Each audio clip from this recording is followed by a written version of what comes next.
os seus inspirados mensageiros a subsidiar a nossa incompetência.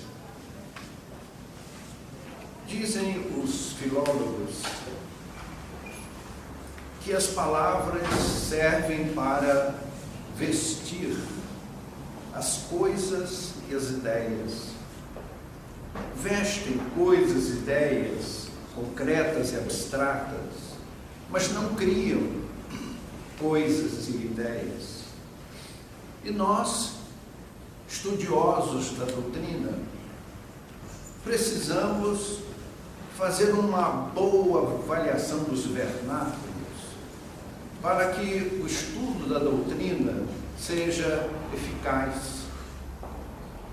Aqui e ali nós ouvimos alguém dizer: tal pessoa que tem uma bela virtude, ela tem um talento.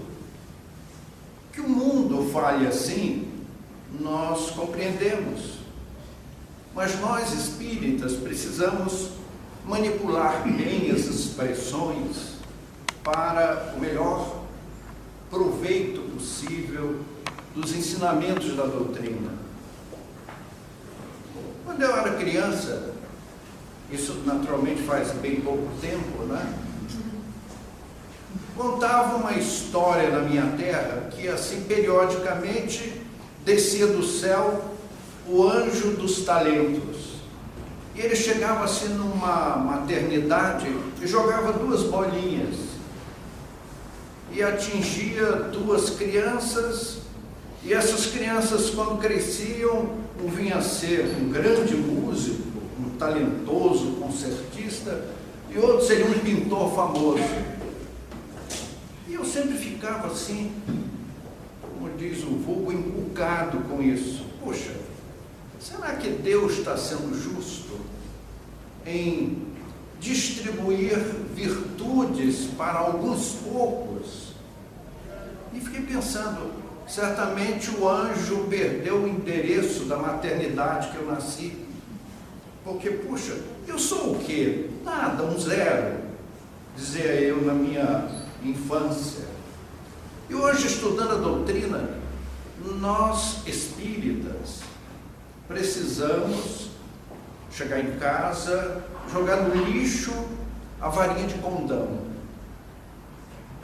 Acabarmos de vez com essa ingenuidade de que as pessoas talentosas o são por um dom da vida, como se Deus saísse distribuindo benesses para uns, facilitando-lhes a vida. Não é isso? Vocês já viram um concerto da Sarah Brightman? Que privilégio, né? A gente fica assim, boquiaberto, mas puxa, então Deus foi tão generoso com essa moça, e com outros grandes cantores. A gente vai ao teatro assistir um concerto e nos puxa, que talento daquele pianista, daquele solista ao piano, e ficamos assim encantados. Será que isso são benesses? Vejam só, amigos, para nós entendermos bem essa situação, nós precisamos voltar ao passado remoto. Da selva à civilização, nós gastamos muitas e muitas eras desenvolvendo os nossos sentimentos e a nossa inteligência. Essas 2 virtudes são simbolizadas nas 2 asas dos anjos, que são simbólicas: sentimento e sabedoria, grandeza espiritual e profunda sapiência, inteligência exuberante. As 2 colunas não caminham juntas. Há espíritos que desenvolvem muito a inteligência, mas o sentimento está na idade da pedra. E o inverso também. Vemos pessoas tão boas que o coração não cabe no peito, A pessoa tem assim, o peito estofado é pelo tamanho do coração.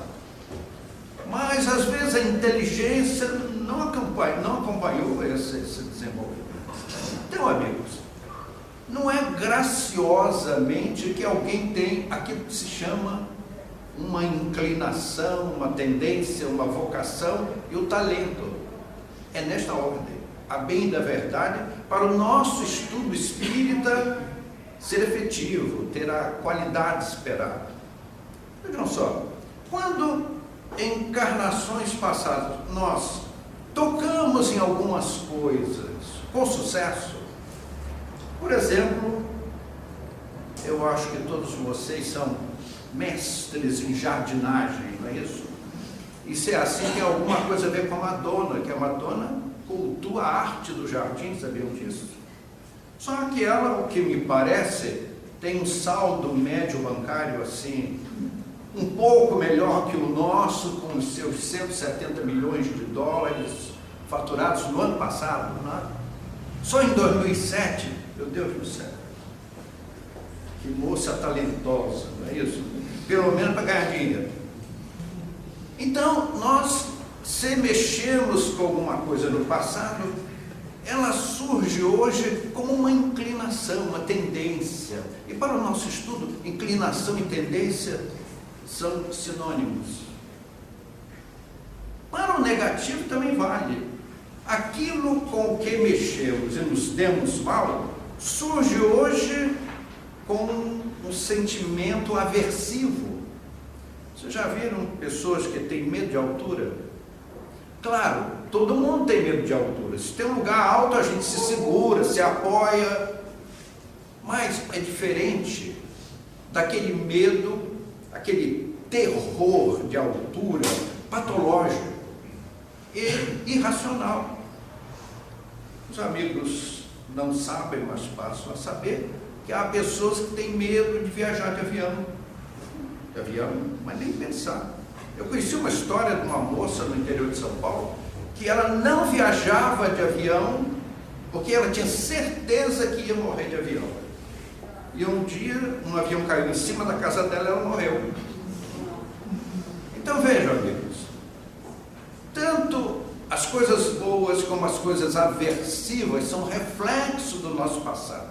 E isto é belo porque mostra a nossa bendita lei divina da reencarnação. É por isso que as pessoas são diferentes, inclusive nas virtudes. Então, quando alguém é um concertista do piano lá no Municipal, que encanta as massas com a sua arte, dizer assim, ele recebeu um dom divino. É mesmo que xingar a sogra do sujeito, dizer uma coisa dessa. Ele é um espírito que durante eras se dedicou à música, começou lá com o flautim, o tambor entre os selvagens. Ele cantou e tocou durante muitas encarnações. Meus amigos, no mundo espiritual existe uma região que é chamada de esfera das artes. Aqueles espíritos que estão num compasso de espera porque precisam fazer trabalhos que no momento não podem ser executados e que têm uma vocação, um desejo da arte. Esses espíritos, se autorizados pelos seus maiores, eles são matriculados nesses institutos que são imensos. Ali, falamos em jardinagem, estuda-se a natureza vegetal, estuda-se a música, os grandes escritores, e vai por aí afora. Então, quando alguém brilha na terra com um determinado talento, ele é egresso dessa região. Então, meus amigos, a vocação, que já é o talento num estágio primitivo, então aquele que teve uma inclinação, que chegou à vocação, se ele for trabalhado, nasce o pintor. Mas o pintor simplesmente, para fazer o talento, é necessário desenvolver a inteligência, desenvolver o sentimento e desenvolver numa especialização a arte. Então, esses espíritos que brilham no mundo através da arte, eles cultivaram essa arte durante muitas encarnações. Então, não é assim, de graça, que alguém venha ser um Chopin, Mozart, Beethoven e outros expoentes da música, ou Renoir, Toulouse-Lautrec, Rembrandt e outros grandes pintores que deixaram uma marca da sua passagem pela Terra. Foram eles espíritos egressos dessa esfera da arte para ajudar o progresso terrestre com o seu talento. Então, o talento, amigos, é o suprassumo de uma arte que se perde assim numa vastidão de recursos. Nós olhamos os grandes escritores, aqueles do passado que chegam aos nossos dias, nós ficamos assim perplexos com esse saber dessas pessoas. Como eles conseguiram manipular as ideias. Aqui no Brasil nós tivemos grandes escritores, como foi o caso de Humberto de Campos, que eu colocaria como número 1, que tem muita simpatia aqui pelo trabalho da casa. Podemos afirmar isso sem erro. Aqueles outros, não menos brilhantes, como essa de Queiroz, tinha aquelas ideias tão perfeitas, ele conseguia pintar em cores vivas com palavras. Era assim, o expoente, né? Machado de Assis, é assim, é leve Machado de Assis, você se deleita com Machado de Assis. Ele nos traz assim, nos toca as emoções. Nós estamos levando a todos esses comentários para chamar a nossa atenção de espíritas de que inclinação fala do nosso passado espiritual. Vocação fala da repetição das nossas inclinações. E o talento, quando atingimos os grandes expoentes. Então não existe doações graciosas da divindade para que o espírito humano se apresente grandioso numa arte. E as artes se perdem ao infinito. É que nós, quando falamos em arte, lembramos da música, que é a arte por excelência. Mas existem muitas e muitas artes que se perdem assim no infinito, do infinito de Deus. Eu li um trabalho do nosso saudoso e queridíssimo irmão, o senhor Dr. Hernani Andrade, que foi um emérito parapsicólogo, espírita e parapsicólogo.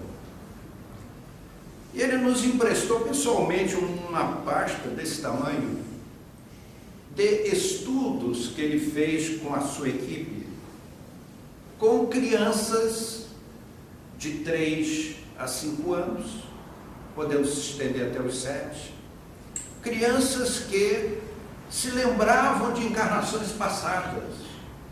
Então nessa pasta tinha um caso de uma menina aqui de São Paulo, de 4 aninhos de idade. E um dia a família toda estava conversando na sala sobre a Itália. Falaram muitas coisas sobre a Itália, né? A minha esposa esteve recentemente lá. Então a dona da casa disse assim: a pena que aqui na nossa família ninguém fala italiano. E a meninazinha que tinha 4 anos: mas eu parlo, mamãe. E começou a falar italiano. E começou a contar onde ela vivia, quem eram os seus entes queridos, e que, brincando com seu irmãozinho, eles acharam num escombro, acharam o que ela chamou uma bola estranha. E foram brincar com a bola estranha, e a bola explodiu, e foi assim que a menina deixou a vida física. Então a família ficou assim, sem saber explicar aquilo. E o doutor Hernani Andrade foi convidado a estudar o caso. Então ele escreveu um belíssimo trabalho falando sobre a memória das crianças de encarnações passadas. Então, no seu estudo técnico, que o doutor Hernani Andrade era muito técnico, ele demonstra que é comum dos 3 aos 5 anos as nossas crianças terem lembranças das encarnações passadas. Os órgãos materiais, não estando muito desenvolvidos, permite ao espírito alguns lampejos da vida pretérita. E essa é uma das provas da reencarnação.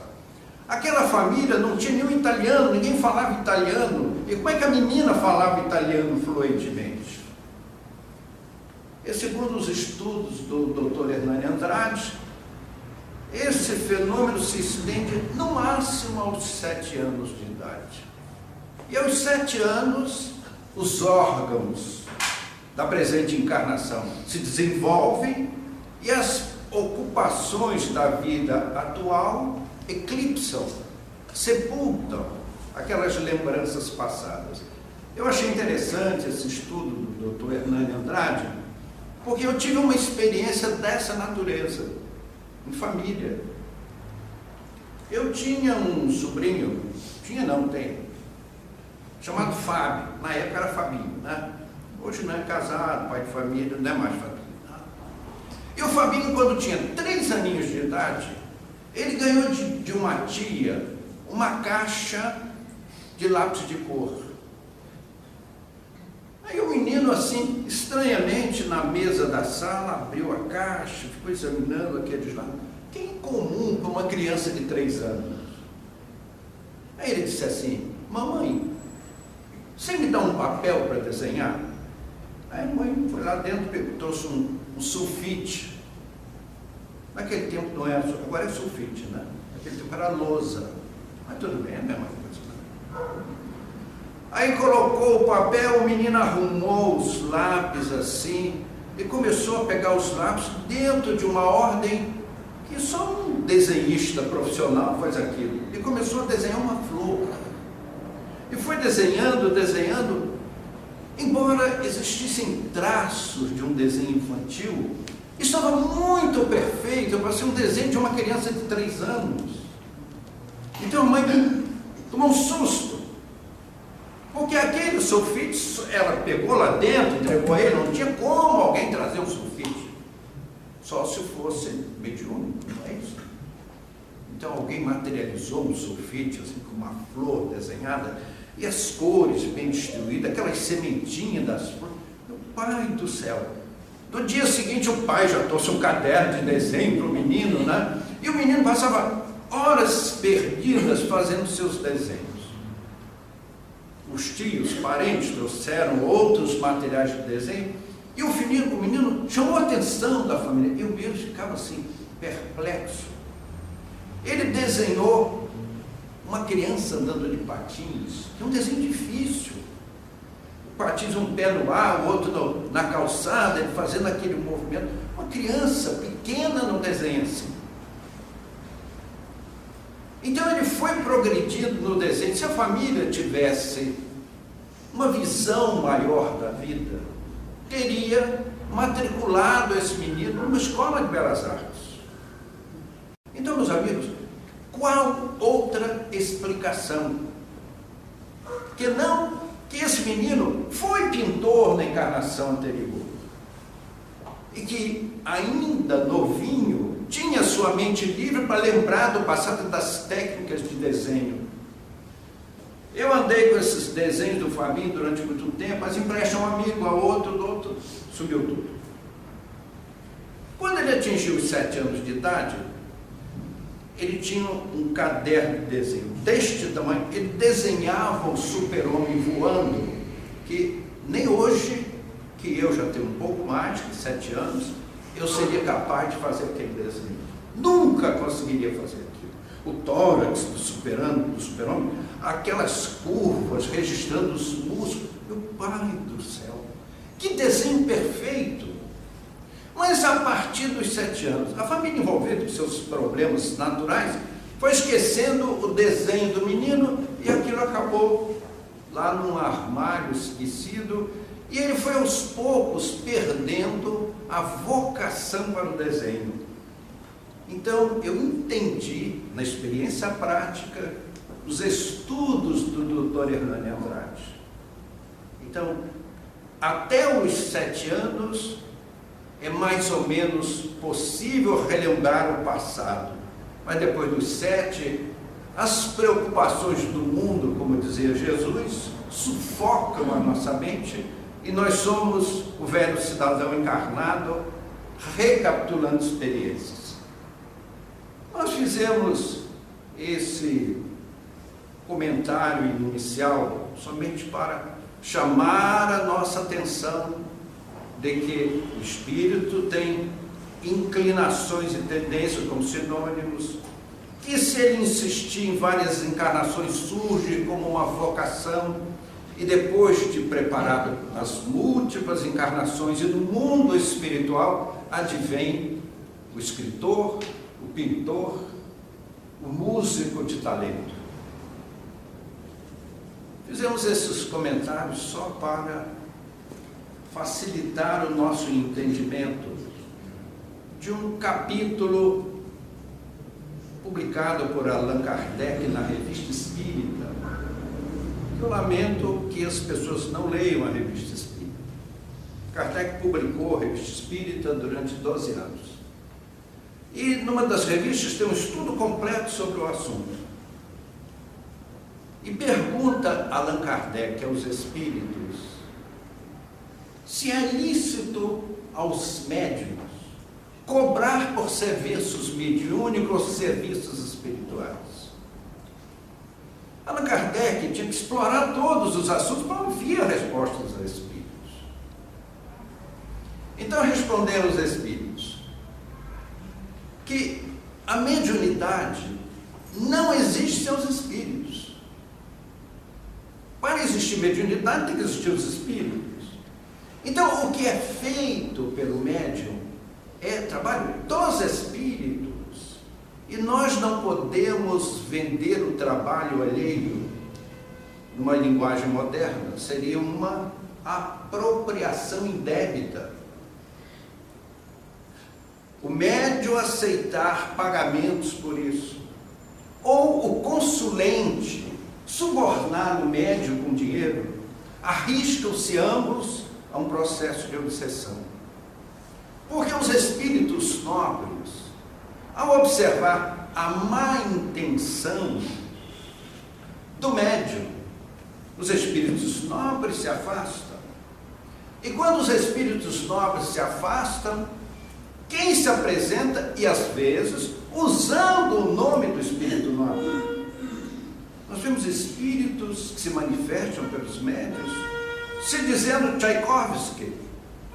E sabe, quando muito fazer um batuquezinho assim na mesa, né? Igualzinho a Tchaikovsky, né?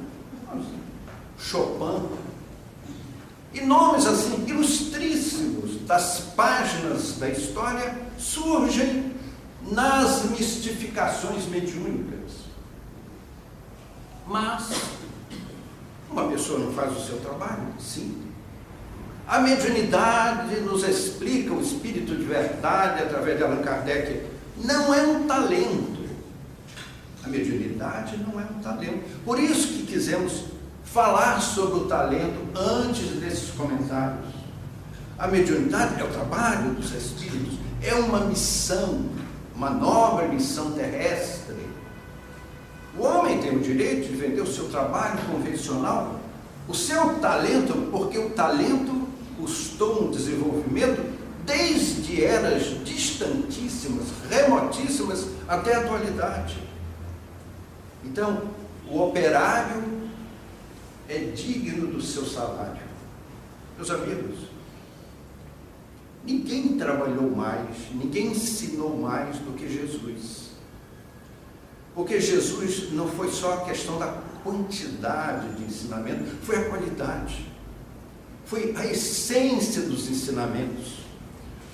Nós olhamos o mundo hoje apesar das dificuldades que o mundo enfrenta, o mundo melhorou enormemente, cresce uma classe média do mundo, a cultura se desenvolve graças ao Evangelho de Jesus, trazido à terra e cultuado nas regiões espirituais adjacentes ao planeta. Então, meus amigos, ninguém ensinou mais que Jesus.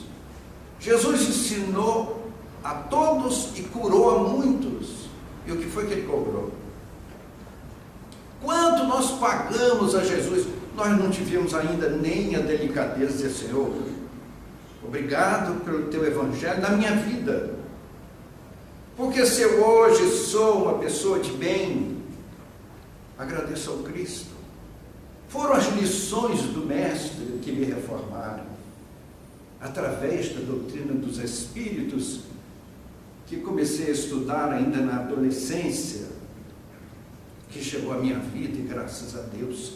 E eu quero crer que expresso o pensamento de todos os companheiros aqui presentes dos dois mundos, especialmente esses amigos espirituais que vêm colaborar com a casa. E Jesus, já prevendo experiências dessa natureza, nos deixou uma lição: dai de graça o que de graça recebeis. O que nós pagamos aos Espíritos para subsidiarem os nossos trabalhos mediúnicos? Nada. Nós não dizemos, às vezes, nem obrigado. Nem somos gentis para com esses, especialmente nesta casa, esses clínicos desencarnados que vêm aqui doar espontaneamente o que infelizmente negaram como homens, mais preocupados com os ganhos do que socorrer a dor do próximo. Então, meus amigos, dai de graça o que de graça recebeis, nos ensinou Jesus.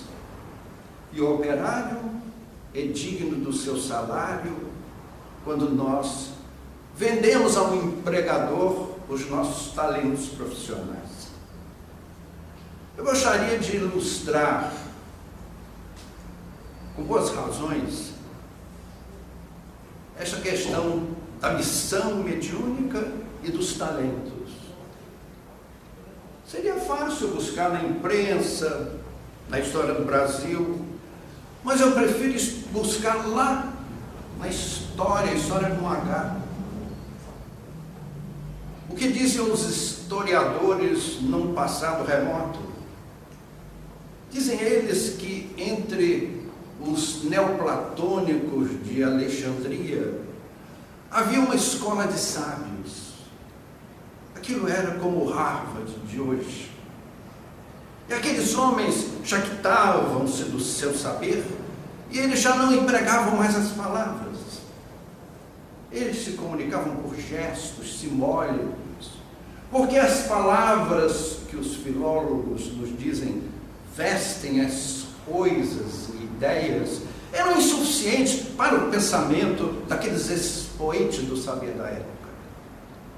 E um dia apareceu em Alexandria um adolescente de nome Tales.